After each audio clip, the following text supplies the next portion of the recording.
Pending బిల్లులు clear చేయండి. 3 ఏళ్లుగా చెల్లించలే, అప్పు తీసుకొచ్చి పనులు చేసినాం. డిప్యూటీ సీఎం బట్టి చాంబర్ ముందు కాంట్రాక్టర్ల ధర్నా.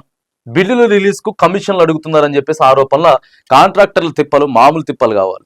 చిన్న చిన్న కాంట్రాక్టర్లు, పెద్దోళ్ళు అంటే మెగా కృష్ణారెడ్డో లేకపోతే గై కావులేండి, ఆ పెద్ద పెద్దవి కావు. ఎల్ఎన్టీలు మెగా వాళ్ళు కాదు, వాళ్ళు దోసుకునేటంటే దోసుకున్నారు. కానీ రోడ్లు పోసి, చిన్న చిన్న సీసీ రోడ్లు పోసి, స్కూల్ బిల్డింగులు కట్టి, చిన్న చిన్న బ్రిడ్జిలు కట్టి ప్రభుత్వం చాలా శాంక్షన్ చేసింది. కేసీఆర్ ప్రభుత్వం ఉన్నప్పుడు వాస్తవంగా నియోజకవర్గానికి 100 కోట్లు ఇచ్చేటటువంటి ప్రయత్నం చేశారు, కానీ మన బిల్లులు రాలే.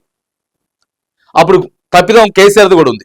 కాంట్రాక్టర్లు చాలా ఇబ్బందులు పడ్డారు, అది మాత్రం వాస్తవం. అక్కడ కేసీఆర్ ప్రభుత్వం కానీ ఇక్కడ రేవంత్ రెడ్డి ప్రభుత్వం కానీ చాలా, ఎందుకనంటే అప్పులు చేసుకొచ్చి పెట్టినాయి కదా. మినిమం ₹1 కోటి ఉంటాయి ఒక్కొక్క రావాల్సినటువంటి కాంట్రాక్టర్కి, 1 కోటి పైగానే ఉంటాయి.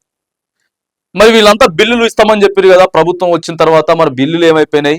అంత కాకపోయినా సరే కొంచెం సగమైనా సరే రోజు వీళ్ళు ఫైళ్లు పట్టుకొని, నిజంగా కాంట్రాక్టర్లు ఫైళ్లు పట్టుకొని ఆర్ఎన్బి ఆఫీసర్కి, తర్వాత ఎగ్జిక్యూటివ్ ఇంజనీర్ ఆఫీస్కి, వీళ్ళందరూ తిరుగుతా ఉన్నారు. ఇప్పటికి తిరుగుతూనే ఉన్నారు. రోడ్లు పోసిన వాళ్ళు ఆ రోడ్లు కూడా పోసిర్రు, మళ్ళీ అవి కూడా కొద్దిగా కొట్టకపోయినాయి.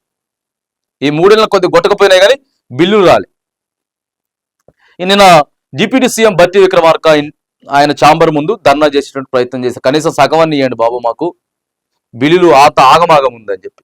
ఇగో 3 ఏళ్లుగా పెండింగ్ లో ఉన్న తమ బిల్లును చెల్లించాలని కాంట్రాక్టర్లు డిమాండ్ చేశారు. బిల్లు రిలీజ్ చేసేందుకు కొందరు 20% కమిషన్లు అడుగుతున్నారట. మళ్ళీ ఇప్పుడు అసలుకే మిత్తిలే ఎక్కువైపోయినాయి. ఈ 3 సంవత్సరాలలో తీసుకొచ్చినటువంటి పైసలకి మిత్తిలే ఎక్కువైపోయినాయి. చాలా అనేకమైనటువంటివి ఉన్నాయి. కొంతమందికి మిషన్ భగీరథ పైప్ లైన్లు వేసిర్రు, చాలా ఉన్నాయి. ఒక్కొక్కరు అయితే దాదాపుగా ఒక 50-100 సీసీ రోడ్లు వేసిండ్రు ఒక్కొక్క మండలంలో వచ్చేసేసి. 100 సీసీ రోడ్లు అంటే ఒక్కొక్క సీసీ రోడ్ 5 లక్షల వాల్యూ, అంటే ఒక 50 లక్షలు. చూడండి మరి, 50 లక్షలు ఏంది, 100 సీసీ రోడ్లు అంటే దాదాపుగా 5 కోట్లు. ఇట్లా చాలా మందికి ఆగిపోయి ఉన్నాయి. అంత మొత్తం ఎక్కడి నుంచి తేవాలని ప్రశ్నించారు. అప్పులు తెచ్చి మరి పనులు చేశామని, వాటికి వడ్డీలు కట్టేందుకే తీవ్ర ఇబ్బందులు ఎదుర్కొంటున్నామని చెప్పారు. కమిషన్లు ఇచ్చేందుకు తమ వద్ద డబ్బులు లేవంటూ సెక్రటరియట్లోని డిప్యూటీ సీఎం మల్లు బట్టి విక్రమార్క ఛాంబర్ ఎదుట కాంట్రాక్టర్లు మెరుపు ధర్నాకు దిగినట్టు. చూడండి, కావాలంటే మీరు బిల్లులు వచ్చిన తర్వాత మీ 20% ఏదైతే ఉందో తీసుకోండి, దయచేసి బిల్లులు చేయండి అని కూడా చెప్తున్నారట, ఇక డైరెక్ట్గానే. కానీ ఇప్పుడైతే తీసుకురమ్మంటే మా వల్ల కాదు సార్ అని చెప్పేసి అని అంటున్నారట. ఏదేమైనా కానీ ప్రభుత్వం ప్రస్తుతం డిప్యూటీ సీఎం బట్టి గారు ఆలోచన చేయండి కాంట్రాక్టర్ల గురించి వెళ్ళి. చిన్న సన్నకారు కాంట్రాక్టర్లు, పెద్ద పెద్ద కాంట్రాక్టర్లు కాదు, చిన్న సన్నసారి కాంట్రాక్టర్లు పైసలు ఆగిపోయినాయి. దయచేసి దాంట్లో ఒక 50% అయినా సరే రిలీజ్ చేసేటువంటి ప్రయత్నం చేయండి. దానికి సపరేట్ ఫండ్ ఉంటుంది ఖచ్చితంగా.